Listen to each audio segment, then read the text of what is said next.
Velkommen til P3's radiodebat, hvor det i dag skal dreje sig om tv-showet hos Clement, som er kendt som et kritisk debatprogram, hvor værten Clement Kjærsgaard er kendt for hver uge at stille skarpe spørgsmål til ugens gæster. Debatten om programmet er blusset op efter, at SF-kandidaten Astrid Krag var i studiet. Det var den udsendelse, der provokerede redaktionschefen for kultur, debat og kritik, Anita B. Bundgaard. Vi har her til morgen fået begge gæster i studiet til en debat om boykottelse af programmet hos Clement. Velkommen til jer begge to. Anita, det er jo dig, der har rejst debatten. Hvad er problemet? Jeg mener ikke, at der i programmet bliver ført en værdig, retfærdig og politisk debat, fordi Clement opstiller små fælder, som hans gæster kan dumpe ned i og få ham selv til at fremstå som et geni. Clement lader ikke sine gæster, her i tilfældet Astrid Krag, til at nuancere og uddybe hendes holdninger og forklare, hvorfor hun mener, som hun gør. Clement lægger spilleregler op, hvor Krag kun måtte svare ja eller nej. Clement, er det rigtigt? Lægger du spilleregler op, hvor du tvinger dine interviewer til kun at svare ja eller nej? Altså, enhver, der fulgte med i udsendelsen, vil give mig ret i, at jeg stillede klare, konkrete spørgsmål.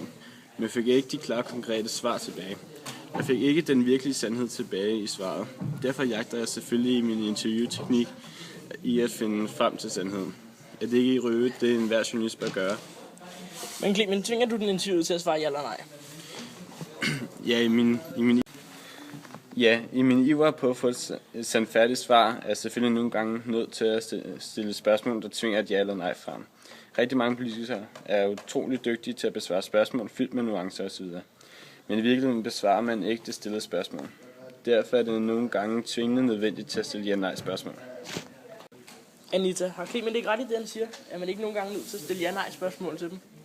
Det er jo programmer som hos Clement, der reducerer den politiske debat og får det til at lyde som ren underholdning i et mediecirkus. Det er jo programmer som hos Clement, så får politikerne til at lyde som maskiner, der forstår at producere tomme svar. Og det er programmer som hos Clement, som gør det umuligt for seerne at følge med i et hæsblæsende tempo og afsnuppede sætninger.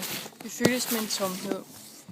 Clement vil gøre os klogere på politikernes holdninger udmærket, men hvordan kan det så vægtes med, at han udlader politikerne at uddybe og nuancere deres synspunkter ved at give dem ordre til kun at svare ja eller nej?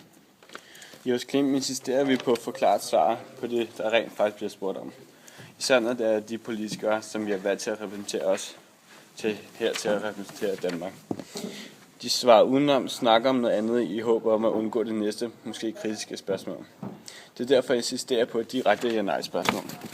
Man skal jo gå ud fra, at de politiske gæster er debattører og kan svare for sig selv. Og det blev så det sidste ord i dag. Tak til vores to debattører for at stille op i programmet. Og debatten er slut her i programmet, men debatten om politikernes udenomsvar vil fortsætte.